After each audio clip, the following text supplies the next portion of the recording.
হারিয়ে যাব একদিন আমি, রব নাই ভুবন চিরদিন। বলো হারিয়ে যাব রব নাই ভুবন চিরদিন।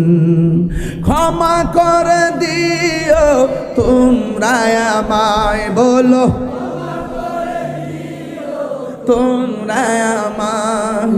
ভুল করে থাকি যদি কোনো দিন, হারিয়ে যাব রব নাই ভুবন চিরদিন।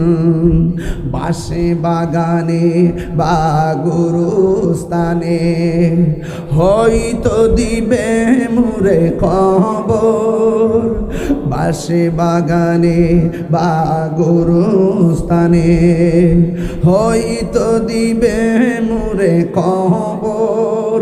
তোমরা আমায় যাবে বলে রাখবে না জানি কোন খবর।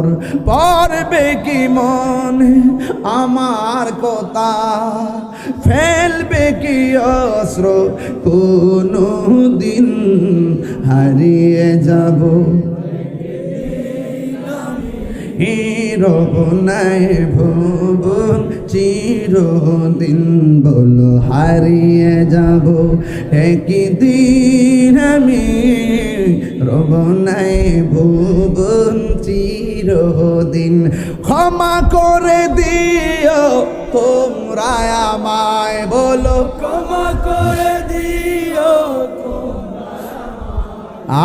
ভুল করে থাকি যদি কোনো দিন, হারিয়ে যাব একদিন আমি, রব নাই ভুবন চিরদিন।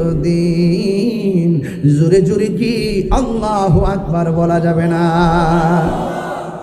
এই জন্য আমি বলেছি হাসুরের ময়দানে যুবকদেরকে যৌবনকালে যারা ইবাদত বেশি, আল্লাহ তাআলা আরশে আজিমের মধ্যে ছায়া দিবে। আল্লাহ বলেন বন্ধু গো ফাসাল্লিনি, আপনি নামাজ পড়ুন রবের জন্য, রব্বিকা ওয়ানহার, এবং আপনি কুরবানি করুন। সামনে কুরবানি আসতেছে। কুরবানি মানে কি জানেননি? আল্লাহর নৈকট্য লাভ করা। কথা কোন ঠিক না বেঠি? কুরবানি মানে হলো আল্লাহর নৈকট্য লাভ করা। কেউ দেখবেন 1 লক্ষ, চৌধুরী বাড়ির হিসাব 1 লক্ষ, মুন্সি বাড়ি 2 লক্ষ, বুইয়া বাড়ি 4 লক্ষ, আরেকটা কি শিকদার বাড়ি 5 লক্ষ। আর মনে মনে কয় ও 5 লাখ দিয়ে কিনছে, আমি এলাম চৌধুরী মানুষ, আমি কি 6 লাখের নিচে কিনতে পারি নাকি? ওয়ানহার, কুরবানি করুন। এই যদি অবস্থা হয় লাভ হবে না। ওই গরুর গলার থেকে রক্ত ফেলার আগে নিজের ভিতরে পশু নামক তার আগে জবাই করতে হবে। কথা বলেন ঠিক কি না বলেন? একমাত্র আল্লাহর জন্য, আল্লাহর সন্তুষ্টির জন্য কুরবানি করতে হবে। আল্লাহর সন্তুষ্টির জন্য নামাজ পড়তে হবে। আল্লাহর সন্তুষ্টির জন্য হজ করতে হবে, যাকাত দিতে হবে। লোক দেখানো কোনো ইবাদত কবুল হবে না। লোক দেখানো কোনো ইবাদত কবুল হবে না। একমাত্র একজনের সন্তুষ্টির জন্য, তিনি কে? আল্লাহর জন্য। ওয়ানহার, আপনি কুরবানি করুন আল্লাহকে রাজি করার জন্য, যেমনটা ইব্রাহিম আলাইহিস সালাম করেছেন। আর জোরে বলেন না কেন সুবহানাল্লাহ, না কেন? এরপরে আল্লাহ কয় ইন্না শানিআকা হুয়াল আবতার। ও বন্ধু, ওরা প্রথম বলছে আমি আপনাকে নিয়ামত দেওয়া বন্ধ করে দিয়েছি, ওহী পাঠানো বন্ধ করে দিয়েছি, ওহী নাজিল করেছি, এমন ভাবে করেছি কাউসার অভূতপূর্ব কল্যাণ আপনাকে দান করে দিয়েছি। তারা আপনাকে নির্বংশ বলেছে। ও বন্ধু, আপনি জানিয়ে দেন ইন্না শানিআকা হুয়াল আবতার। যারা আপনাকে নির্বংশ বলেছে তারাই হলো নির্বংশ। এখন বলবেন তারা নির্বংশ কেমনে? আবু জাহেল কাহারও নাম কি আবু জেহেল রাখে, আবু লাহাব রাখে, ফেরাউন রাখে?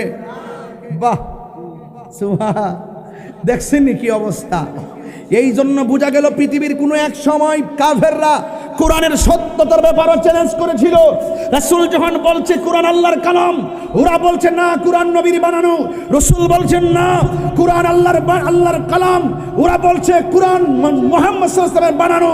শেষ পর্যন্ত ওরা বলতে বাধ্য হয়েছে লাইসা হাযা কালামিল বাশার, এই কোরআন মানুষের কোনো রচিত নয়। চিৎকার মেরে করে আল্লাহু আকবার।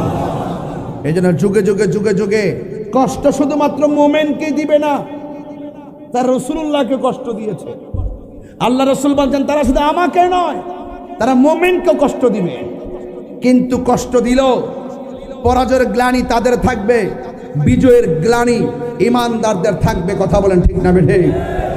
এই জন্য যারা রাসূলুল্লাহকে কুৎসারণা করেছিল, রাসূলুল্লাহকে আঘাত করেছিল, তারা বিজয়ী হতে পারেনি। রাসূলুল্লাহর আশিকদেরকে কেউ যদি আঘাত করে বিজয়ী হতে পারবে না। ইনশাআল্লাহ শহীদ রইসুদ্দিনের বিচার এবং শহীদ ফারুকের বিচার এই দেশে হবে হবে ইনশাআল্লাহ।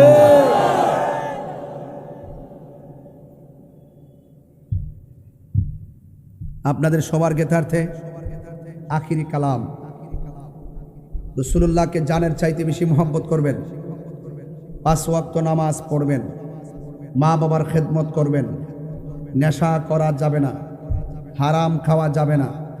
মাইকের আওয়াজ যদি আমার মা বোনদের কানে পৌঁছে, মা বোনদেরকে বলবো নামাজ যেমন ফরজ, পর্দাও তেমন ফরজ। এই জন্য আপনারা পর্দা করবেন, স্বামীর খেদমত করবেন। স্বামীর সম্পদ স্ত্রীর কাছে লুটের মাল নয়, স্ত্রী স্বামীর কাছে দাসী নয়। স্ত্রী স্বামীর কাছে আমানত, স্বামীর সম্পদ স্ত্রীর কাছে আমানত। সেই আমানতের খেয়ানত যেন আমরা না করি।